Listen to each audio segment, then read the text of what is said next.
13.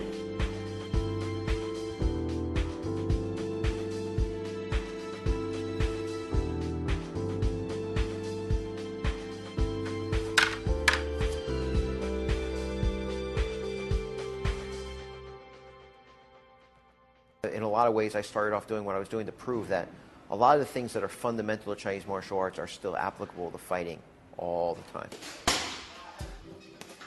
I'm David A. Ross. I currently run a school called New York Sanda.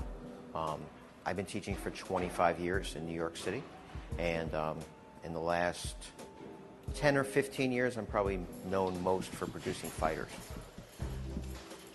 Sanda is Chinese sport fighting, not unlike Thai boxing or American MMA. It was developed in the 20s for army and police use, making the training and combat very practical. David Ross is one of the top Sanda coaches in the country.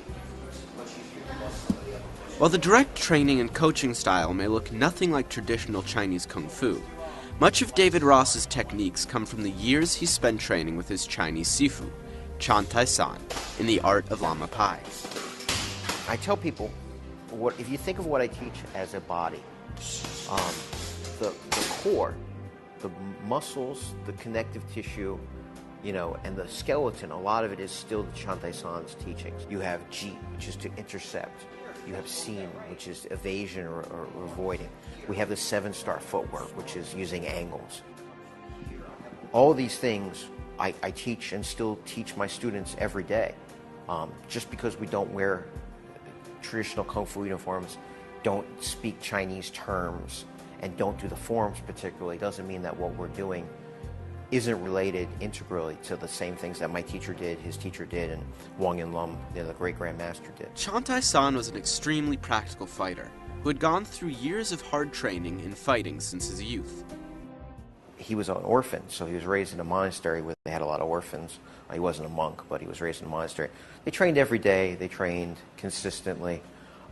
He learned systems that were not designed to be physical education or to be like, a commercial venture. It was the way that the Kung Fu had been passed down for a lot of generations, so it was very combat applicable. He had also worked as in the military. He was a military man by career, had a lot of use for actually applying his system. The skills he had learned at the temple would be truly put to the test when Japan invaded China in 1937. When the Japanese invaded, the Chinese did get sort of a surge of nationalism. They wanted to defend their country against foreigners. And ironically, they didn't actually have a real army division for a lot of these people. They were not organized, so they had what they created was a peasant division. It changed the way that they thought about themselves. You may belong to the praying mantis school and I may belong to the Chole Phut school, but now we're both going to fight the Japanese. And so if I had some trick that I thought that you knowing might help you save my life, I was much more willing to share stuff. Chan Tai San went on to fight in the Chinese Civil War, and then into the 60s. He worked for the Chinese government as a combat teacher for both police officers and soldiers, and coached wushu as well. Chan Tai San arrived in the United States, I'm going to say between 1979 and 1980. He was here for a short period of time and then went back up to Canada, and I met him in 86. He taught what he had, and so I got a very good background in what Chinese martial arts were really about. David began studying with Chan Tai San at the age of 16. Because he spoke no English, David had to learn Cantonese. A few years later, he formally became a disciple and was adopted into Chan Tai San's lineage. This made him a member of the larger Chinese martial arts community and opened him up to the kind of training that would give him a deep understanding of the techniques. Eventually you get to what they call Baisi, which is a formal adoption. I got a Chinese name, which Chan was his family name, so I took his family name. You become indoor, in other words, part of the household. Of course, it's a two-way relationship because he's going to give you all this good stuff, but then you are completely dedicated to him also. So, for example, when he had a gambling debt, I paid his gambling debt. The way that the community works, if you're the adopted disciple of a famous teacher, people are more willing to put up with you. I went to one teacher, a very good friend of my teacher, had a school, and I was sitting in the back of his school, which was a medical office, and he had his students doing something, and he said to me, you see the footwork, right? You know that's not right. And I said, yeah, it's wrong. It doesn't work that way. And he goes, well, you know that, and I know that, but they'll never know that. With his insider's perspective, David could see that a lot of Westerners weren't being given the whole truth about Kung Fu. Not only was this unsettling to him, it also hurt the reputation and validity of Chinese martial arts. Very simple concept in Chinese martial arts, which is that you have 4 skills. Ti, Da, Na, Shui. Ti is to kick. Da is to strike. Na is joint locking, Qi Na. And Shui, like Swai Jiao, is to throw. If you don't have all 4 of these, you don't have real Kung Fu. So you should never learn a Kung Fu system from somebody that tells you there's no joint locking in this system, there's no throwing in this system, or there's no striking in this system, or there's no kicking in this system. Well, the problem is you get a couple of generations down the line and people forgot this technique. Which is it? Well, I never learned the application of this. I don't really know what it is. The more he looked, the less right traditional martial arts fit the modern American way of life. With only a few hours a week to train, it was difficult to make Kung Fu work. I think a lot of people now think of martial arts as a business relationship. I pay you X amount of money for the 3 hours a week that I do classes. Traditional Kung Fu was never meant to be that way. It was meant to be this every day, all the time. When I trained with my teacher, I trained with him 6 days a week, and the only reason I trained with him 7 days a week was I needed 1 day to sleep. And that's why, for example, Kung Fu used to work even in the sort of muddled way that it was put together. If you trained 80 hours a week, you still got maybe 40 hours of fighting. If you train 3 hours a week, there's absolutely no time to get in all the fighting stuff. I figured out what was designed for the fighting and how to train the fighting, and 100% of my focus is on that.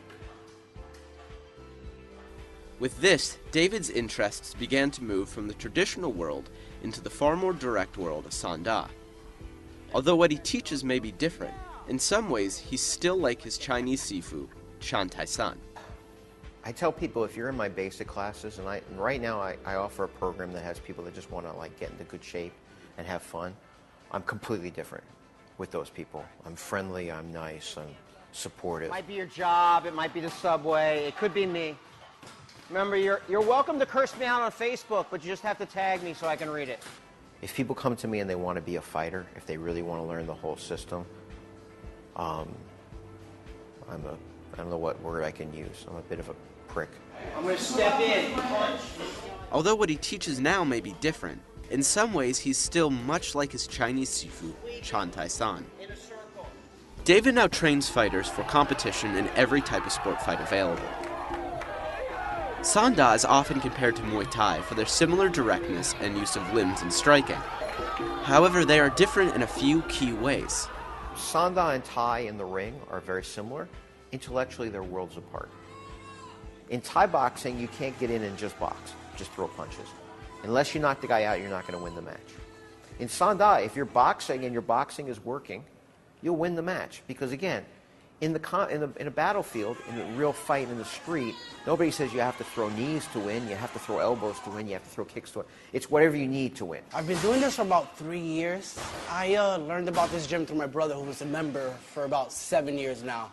And I was a little overweight. I came in one January, I did the class, I threw up twice in my first class, which was insane. And you would think, somebody has that type of experience, they want to leave, they never want to come back. I was full on interested. Slowly but surely, the weight came off. And then my goal started to change. It was less about weight loss and feeling confident in who I was. It was more about, now I want to learn how to fight. How do you apply the techniques that we're learning? How do you apply your cross, your roundhouse kick? When I put somebody in a match, as strange as this sounds, I really don't care if they win or they lose.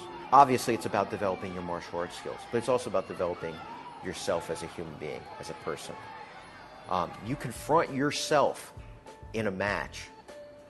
You have to deal with your own insecurities, with your own fear, with your own concerns. You have to give yourself enough discipline to get the training in, to get through the match. It's 3 rounds, it's 5 rounds, it's a 10-minute match. When people confront that, they come out better people. I'm a certified yoga instructor and self-growth and movement and those movements. And I found that a lot of my friends in those movements in the New Age would always be like, when are you getting out of this violence and all that? And I've learned more from my 7 years of fighting in the ring than I've learned in just about anything else, about myself, about my own fears, about how far I can push myself, about when you're feeling exhausted, do you have a little more to go? Stick around to learn some Kung Fu after the break. I'm not going to throw him backwards, I'm going to throw him out to the corner. So my next step is to step down into a 7-star stance, grab his ankle.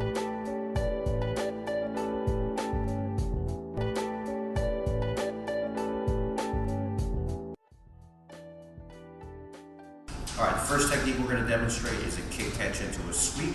So what's going to happen is he's going to be throwing a right roundhouse kick to my body. I'm going to be pulling it across my body. I'm going to step in, starting a scissor motion, and I'm pushing him backwards while I'm sweeping his leg out.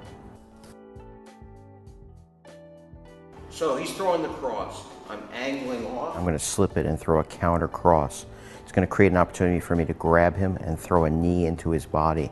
I'm then going to step down and in, slightly taking him off balance and sweeping him backwards.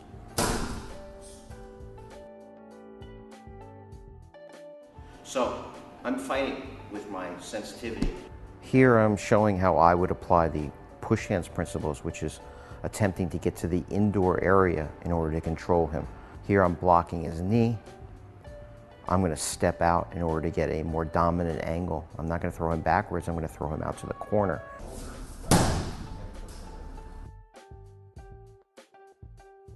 So when we're talking about controlling the indoor area, one of the things you can do is the body lock. I'm going to overhook it, and the first thing I'm going to do is switch my hips to set up a technique which in Swai Jiao is called bending forward to view the sea. My next step is to step down into a 7-star stance, grab his ankle, and it's an ankle pick.